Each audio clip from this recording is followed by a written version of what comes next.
ಎಲ್ರಿಗೂ ನಮಸ್ಕಾರ friends, welcome back to my YouTube channel. ಇವತ್ತು ನಾವು ಮೆಂತೆ ಮತ್ತು ಪಾಲಕ್ ಸೊಪ್ಪಿನ ಕಾಂಬಿನೇಷನ್ ಅಲ್ಲಿ ಪ್ರೋಟೀನ್ ರಿಚ್ ಆದ ಒಂದು ಮೃದುವಾದ ಪರೋಟ ಮಾಡೋಣ. ಇದು ಮಕ್ಕಳ ಲಂಚ್ ಬಾಕ್ಸ್ಗಂತೂ ಬೆಸ್ಟ್ ಆಪ್ಷನ್ ಅಂತ ಹೇಳ್ಬೋದು. ಹೊರಗಡೆಯಿಂದ ತುಂಬಾನೇ ಕ್ರಿಸ್ಪಿ ಆಗಿರುತ್ತೆ, ಒಳಗಡೆಯಿಂದ ತುಂಬಾನೇ ಸಾಫ್ಟ್ ಆಗಿರುತ್ತೆ. ಮೊದಲಿಗೆ ನಾನಿಲ್ಲಿ ಮೆಂತೆ ಸೊಪ್ಪನ್ನ ಕ್ಲೀನ್ ಆಗಿ ವಾಶ್ ಮಾಡ್ಬಿಟ್ಟು ಕಟ್ ಮಾಡಿ ಇಟ್ಕೊಂಡಿದ್ದೀನಿ. ನಂತರ ಅದಕ್ಕಿಂತ ಸ್ವಲ್ಪ ಕಡಿಮೆ ಪಾಲಕ್ ಸೊಪ್ಪನ್ನ ಕ್ಲೀನ್ ಆಗಿ ವಾಶ್ ಮಾಡ್ಬಿಟ್ಟು ಅದನ್ನು ಕೂಡ ಕಟ್ ಮಾಡಿ ಇಟ್ಕೊಂಡಿದ್ದೀನಿ. ಒಂದು ಕಡ್ಡಿ ಇರಬಾರ್ದು. ನಂತರ ಸ್ವಲ್ಪ ಕೊತ್ತಂಬರಿ ಸೊಪ್ಪು ಮತ್ತು ಬೆಳ್ಳುಳ್ಳಿ ಮತ್ತು ಶುಂಠಿನ ಜಜ್ಬಿಟ್ಟು ಇಟ್ಕೊಂಡಿದ್ದೀನಿ. ತರ ಗರಂ ಮಸಾಲ ಮತ್ತು ಅರಿಶಿನ ಪುಡಿನ ತಗೊಂಡಿದ್ದೀನಿ ಮತ್ತು ಒಂದು ಚಮಚದಷ್ಟು ಜೀರಿಗೆನೂ ಕೂಡ ತಗೊಂಡಿದ್ದೀನಿ. ನಂತರ ಒಂದು ಬೌಲ್ ಆಗುವಷ್ಟು ಗೋಧಿ ಹಿಟ್ಟು, ಒಂದು ಅರ್ಧ ಬೌಲ್ ಆಗುವಷ್ಟು ನಾನಿಲ್ಲಿ ಹಸಿ ಬೇಳೆ ಹಿಟ್ಟು ಅಥವಾ ಬಜ್ಜಿ ಹಿಟ್ಟು ಅಂತೀವಲ್ಲ ಆ ಹಿಟ್ಟನ್ನು ತಗೊಂಡಿದ್ದೀನಿ. ಇದರಿಂದ ಪರೋಟ ತುಂಬಾನೇ ಕ್ರಿಸ್ಪಿನೆಸ್ ಆಗುತ್ತೆ.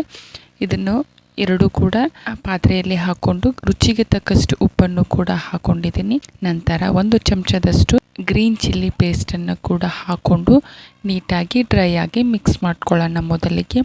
ನಂತರ ಸ್ವಲ್ಪನೇ ನೀರು ಹಾಕೊಂಡ್ಬಿಟ್ಟು ನೀಟಾಗಿ ಹಿಟ್ಟನ್ನು ರೆಡಿ ಮಾಡಿ ಇಟ್ಕೋಬೇಕಾಗತ್ತೆ. ಇನ್ನೂ ಯಾರು ನಮ್ಮ ಚಾನಲ್ಗೆ ಸಬ್ಸ್ಕ್ರೈಬ್ ಆಗದೆ ವಿಡಿಯೋ ನೋಡ್ತಿದ್ದೀರಾ, ಪ್ಲೀಸ್ ಚಾನಲ್ಗೆ ಸಬ್ಸ್ಕ್ರೈಬ್ ಮಾಡಿಕೊಂಡು ವಿಡಿಯೋ ನೋಡಿ.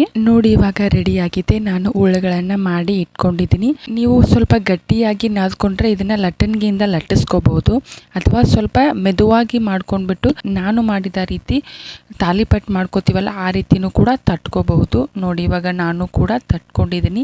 ಇವಾಗ ಮಾಡಿಟ್ಕೊಂಡಿರುವ ಪರೋಟಾನ ಕಾಯ್ದಿರುವ ಹಂಚ ಮೇಲೆ ಹಾಕಿ ಅದರ ಮೇಲೆ ಸ್ವಲ್ಪ ತುಪ್ಪ ಅಥವಾ ಬೆಣ್ಣೆ ಸವರಿ ಎರಡೂ ಕಡೆ ಕೆಂಪಗಾಗುವವರೆಗೂ ಬೇಯಿಸಿದರೆ ಘಮಘಮ ಎನಿಸುವ ಪರೋಟ ರೆಡಿ. ಇದನ್ನ ಲಂಚ್ ಬಾಕ್ಸ್ಗೂ ಕೊಟ್ಟು ಕಳಿಸ್ಬೋದು. ತುಂಬಾನೇ ಸಾಫ್ಟ್ ಆಗಿರುತ್ತೆ, ತುಂಬಾನೇ ಹೆಲ್ದಿನೂ ಕೂಡ. ನನ್ನ ಚಾನಲ್ನಲ್ಲಿ ಇನ್ನೂ ಹಲವಾರು ರೀತಿಯ ಬ್ರೇಕ್ಫಾಸ್ಟ್ ರೆಸಿಪಿಗಳನ್ನೂ ಕೂಡ ಅಪ್ಲೋಡ್ ಮಾಡಿದ್ದೀನಿ.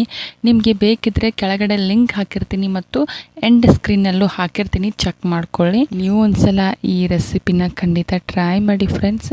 ಹೇಗೆ ಬಂತು ಅಂತ ನಮಗೆ ಕಮೆಂಟ್ ಮೂಲಕ ತಿಳಿಸಿ. ನಾನು ಮಾಡಿರುವಂತಹ ರೆಸಿಪಿ ನಿಮಗೆ ಇಷ್ಟ ಆದರೆ ಪ್ಲೀಸ್ ವಿಡಿಯೋಕ್ಕೊಂದು ಲೈಕ್ ಕೊಡಿ ಮತ್ತು ಚಾನಲ್ಗೆ ಸಬ್ಸ್ಕ್ರೈಬ್ ಆಗೋದನ್ನು ಮಾತ್ರ ಮರಿಬೇಡಿ.